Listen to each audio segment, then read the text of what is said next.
Now, Gav, we also have this new game was announced today from EA. It's Star Wars Squadrons. Sounds pretty cool. There's a trailer for it out, no gameplay. But this is of The Verge. Have the article here going. This is EA announces Star Wars Squadrons, a new first-person starfighter dogfighting game. So Chaim Gartenberg of The Verge has the article. EA has announced a new Star Wars game, Star Wars Squadrons, a first-person space combat game that will have players flying the series' famous starfighters in head-to-head single-player and multiplayer battles. Developed by Motive Montreal, which previously contributed to both Battlefront 2 and Anthem, Squadrons will let players fly a variety of Star Wars ships, including the X-Wing, A-Wing, Y-Wing, U-Wing. Those are all real. TIE Fighter, TIE Interceptor. EA won't be revealing gameplay until the company's EA Play Live event on June 18th, which is this Thursday, I want to say, at 4 Oh p.m. wow. Pacific Standard Time. But it promises a variety of multiplayer modes, including fleet battles, where the goal is to work with your teammates to destroy a capital ship, as well as more traditional dogfighting mode. Another welcome improvement, cross-platform support, with multiplayer supported between players on Xbox, PS4, and PC. Squadrons will also be compatible with VR headsets on PC and PS4 for players who want even more immersion. Star Wars Squadrons is set to be released on Xbox, PS4, PC on October 2nd, and it's going to retail for $39.99. And there's a trailer now for it as well. It's cool. I want more Star Wars games. I feel like keep it going. Did you ever play like the older Star Wars? I don't know if it was like the original like Battlefront or Battle something where you were in a fighter zipping around space.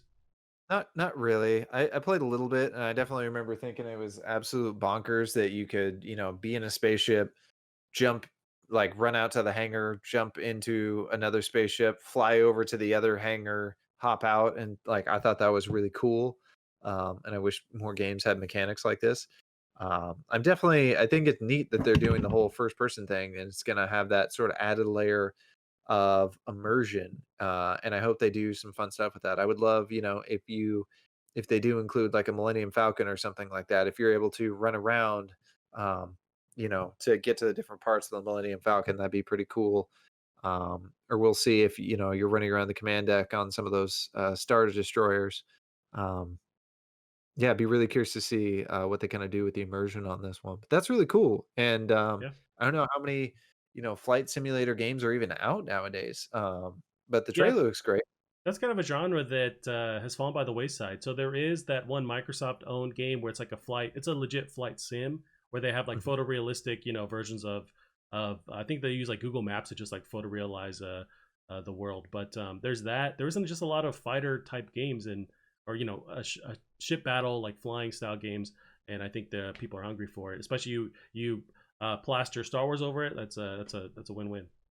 Yeah, and I kind of wonder if like the lower price point. I kind of wonder if that's from. It seems to me like these games should be easier to make, right? Like you're not Mm, dealing with very much animation at all. You don't have to mocap these X wings. that's true. There's so much stuff that's sort of stationary, non-animated. It seems like it'd be pretty easy, a lot easier to make. So I'd be curious if that's kind of why the price point is lower. Um, I wonder if also they're not focusing on a campaign.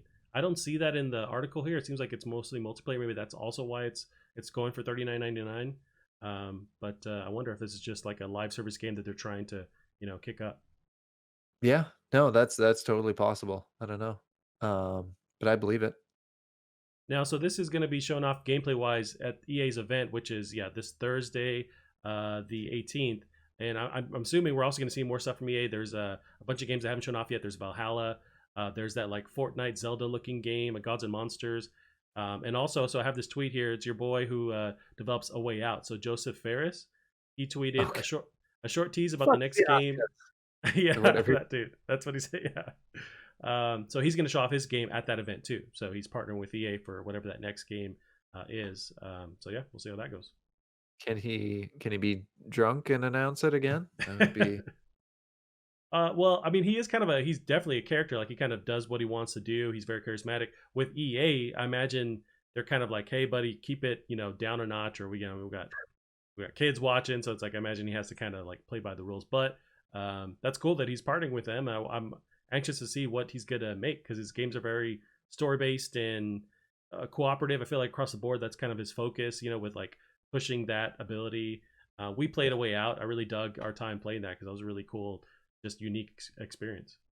I still think, and this is what a lot of reviews pointed out, I still think the part where we were like in the house together, just dicking around was the best part of that game though. Yeah, It was really fun. No, I really dug it. But I think that's also the power of just like a two-player co-op game. It's really hard to get many more people in that, but two, Right. that was very doable. That was a lot of fun.